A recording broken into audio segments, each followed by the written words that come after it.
Títí dàsìkò yìí ni àwọn èèyàn náà sì ń sọ nípa ìṣẹ̀lẹ̀ náà, tọ́rọ̀ ọ̀hún sì ń jà rìnrìn láàrin àwọn ọmọ Nàìjíríà pẹ̀lú bí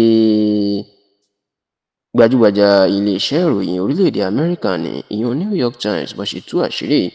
wípé ọkùnrin kan baálé ilé kan tó jẹ́ ọmọ Ìgbò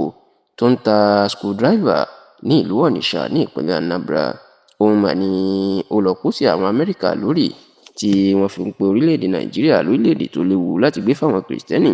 àti orílẹ̀-èdè tó jẹ́ pé àwọn Kìrìsìtẹ́nì nìkan ṣoṣo ni wọ́n ń pa nítorí ìgbàgbọ́ wọn nínú Jésù Kristi,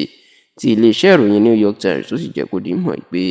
ọ̀rọ̀ tí baálé ilé náà tí wọ́n ń pè ní Emeka Umeagbalasi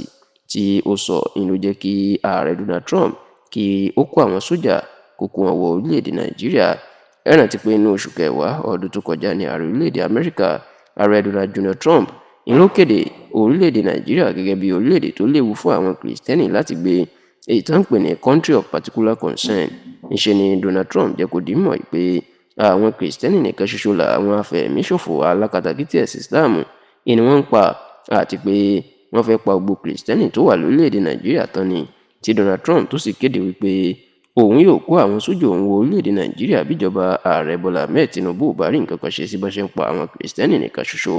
Eléyìí tí Donald Trump tó padà mú ìlérí náà ṣẹ nígbà tó wá ju bọ́ǹbù sí inú igbó kan ní agbègbè Bauni ní ìpínlẹ̀ Sokoto, ìyẹn lọ́jọ́ kejì ọdún Kérésìmesì ọdún tó kọjá, tó sì jẹ́ pé títí di àsìkò yìí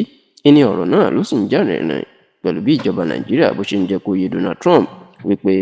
kò sí nǹkan tó jọ wípé àwọn Kìrìsìtẹ́nì nìkan iná ń pa lórílẹ̀‐èdè Nàìjíríà, bí kò sí pé gbogbo ẹlẹ́sìn tó wà Nàìjíríà làwọn afẹ̀míṣòfò náà ni wọ́n ń pa. Ṣá o, nínú ìròyìn tí New York Times tí wọ́n gbé jáde iná ti tú àṣírí pé Emeka Umeagbalasi tó ní ṣọ́ọ̀bù ní ìlú Onitsha ló mà kó sáwọn Amẹ́ríkà lórí tó jẹ́ kí wọ́n gbàgbọ́ pé wọ́n ń pa àwọn Kìrìsìtẹ́nì lóòótọ́. Wọ́n ní Emeka yìí òun ló tún ní àjọ ajàfẹ́tọ̀ọ́ ọmọnìyàn àti aláàánú kan tí wọ́n pè ní International Society for Civil Liberties and Rule of Law, tí wọ́n sì ní ọkùnrin náà ní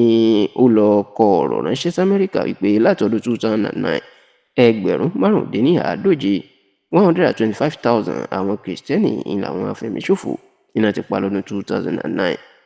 látọdún 2009 títí di àsìkò yìí. Ọ̀rọ̀ Emeka iná wa ló wọ àwọn aṣòfin orílẹ̀-èdè Amẹ́ríkà bíi Senator Ted Cruz, àwọn bíi Riley Moore àti Chris Smith.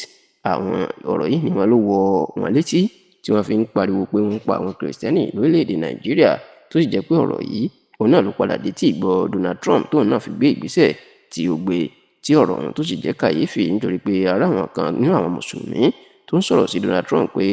ọ̀rọ̀ tí Emeka tó ń ta screwdriver lásánlàsàn tí ó sọ tóun náà sì padà jẹ́wọ́ inú ìròyìn tí New York Times gbé jáde pé òun ò lẹ́rìí lọ́wọ́ pé wọ́n pa àwọn Kìrìsìtẹ́nì tó bẹ́ẹ̀, ju pé òun wà lórí ẹ̀rọ ayélujára òun sì rí táwọn èèyàn ń sọ tóun fìdí ẹ̀ múlẹ̀, ni wọ́n ń sọ̀rọ̀ pé